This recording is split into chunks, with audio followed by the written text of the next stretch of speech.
रामराम मंडळी, दिशा सेंद्रिय शेतीमध्ये आपले स्वागत आहे. मी तुमचा मित्र अण्णासाहेब जगताप, अर्थातच अण्णाभाऊ.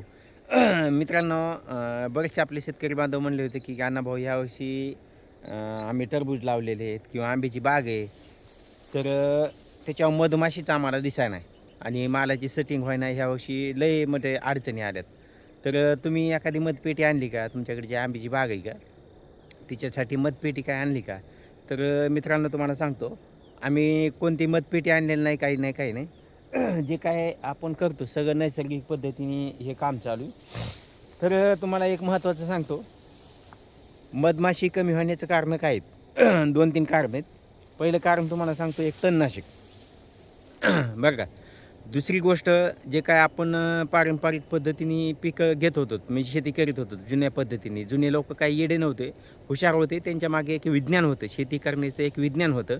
कशा पद्धतीने शेती करायची, आंतरपिकं काय घ्यायचे, कोणते पिकं घेतल्यावर कोणत्या पिकाचा जमिनीला फायदा होईल, पर्यावरणाला फायदा होईल, आपल्याला फायदा होईल आणि मधमाशी जशाला तशी राहील. तिसरी गोष्ट महत्त्वाचं, सगळ्यात महत्त्वाचे, आता आपण जे करतो ते, आपण जे काय फवारण्या करतो, म्हणजे विषारी औषधं, त्याच्यात म्हणजे कीटकनाशक, असे बुरशीनाशक, टॉनिक, तणनाशक, हे सगळं आलं. हे अघोरी प्रकार चालू आहेत फवारणीचे आणि त्याची वेळसुद्धा चुकती. म्हणजे कोणती चुकती? जे काय आपण फवारणी करतो, विचार जर केला तर मधमाशीचा जर विचार केला तर मधमाशी किती वाजता तिच्या पोळीतून बाहेर पडते मध गोळा करण्यासाठी? दिवसभर सकाळी 8-9च्या टायमाला बाहेर जाते. आपण फवारणी कधी करतो? 9च्या पुढं फवारणी चालू करतो तर पार 4 वाजेपर्यंत. आणि मधमाशीचा बाहेर यायचा टाईमसुद्धा तेच आहे.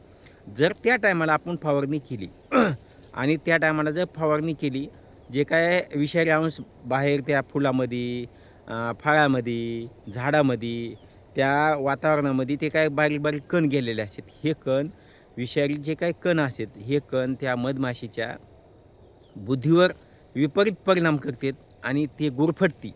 जे काय मध गोळा केलेलं असते, ती मध गोळा करून त्या ह्याच्यापर्यंत, त्यांच्या पोळ्यापर्यंत जायच्या अगोदरच ती गुरफटती. त्याला समजत नाही कुंकड जायचं, काय करायचं. ती गोंधळून जाते. मग गोंधळून जाते आणि तिचा अंत तिथंच होते, शेवट तिथंच होते. मग त्याच्यामुळं मधमाशी हे मुख्य हे झालं, आपल्या चुकी झाल्या. तर मधमाशी फवारणी कधी करायची, म्हणजे आपल्या पिकावर फवारणी कधी करायला पाहिजे? कोणती घ्या? विषारी घ्या, नैसर्गिक करा, जीवामृत फवारा, निमारक फवारा, अमृत पाणी फवारा, जे आपल्याला फवारणी करायची का, फिश ऑइल फवारा, कोणताही जरी फवारणी केली तरी आपल्याला काय करायचं आहे? 4 म्हणजे दुपारी 4च्या नंतर आपल्याला फवारणी करायची. म्हणजे ही संध्याकाळची फवारणी म्हणतो. आता 4 ते 7 वाजेपर्यंत आपल्याला कितीतरी फवारण्या करता येतात. त्याच्यामुळं आपल्याला ह्या गोष्टी करायच्यात. तणनाशकचा विषय काढला होता सुरुवातीला मी. हे जे काय तणनाशक आहे का मित्रांनो, आंतरपिकं, आता गव्हासारखं आंतरपिकं आपण घेतो. गावामध्ये वेगवेगळे पिकं घेतो.